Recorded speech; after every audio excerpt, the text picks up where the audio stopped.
నెల్లూరు జిల్లా చుంచులూరులో వైసీపీ భూ కబ్జాదారులు రెచ్చిపోతున్నారు. ఖాళీ ప్రభుత్వ భూములు కనిపిస్తే చాలు చెట్లు తొలగించి ఆక్రమిస్తున్నారని స్థానికులు ఆగ్రహం వ్యక్తం చేస్తున్నారు.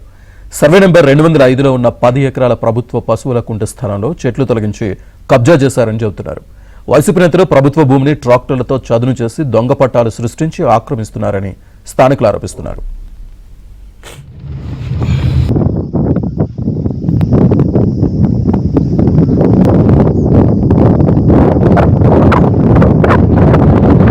తీసారయ్యా, చూడండి ఈ ఏరియా మొత్తం ఏం కాకుండా తీశారు.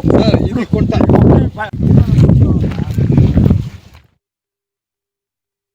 మాకు మా పూర్వం మా జేజబ్బాయ నుంచి హైవే ఉంటుంది. మాకు జీవనాధారము.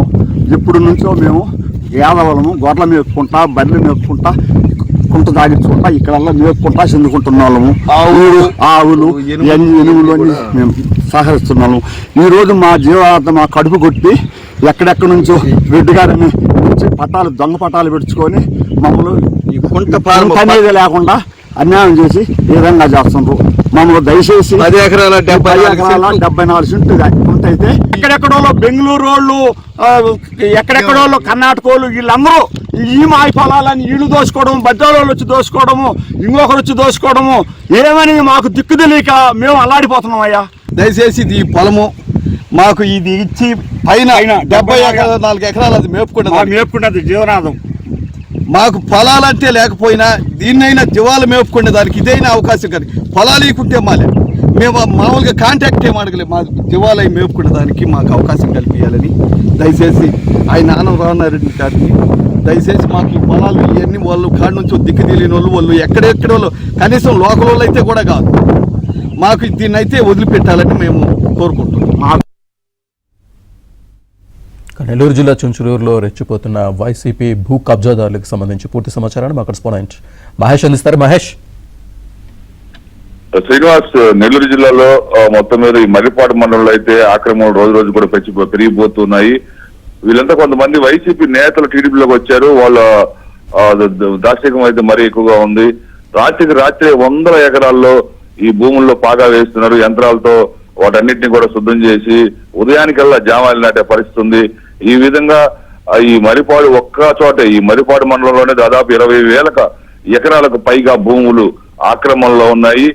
ఎవరి మటుకు వాళ్ళు 20 ఎకరాల నుంచి 50, 100 ఇలా ఇష్టారీతిన ఆక్రమిస్తున్నటువంటి పరిస్థితి ఉంది. రాత్రి కూడా 200 ఎకరాలకు పైగా ఆక్రమణకు గురైంది.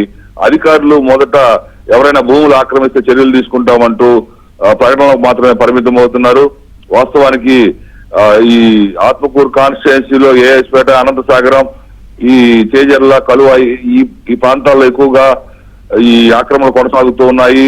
టీడీపీ నేతలు, వైసీపీ నేతలు కొమ్మక్కై కొన్ని చోట్ల కొన్ని గ్రామాల్లో ఎవరి మటుకు వాళ్ళు ఇష్టారీతిన ఆక్రమిస్తున్నటువంటి పరిస్థితి ఉంది.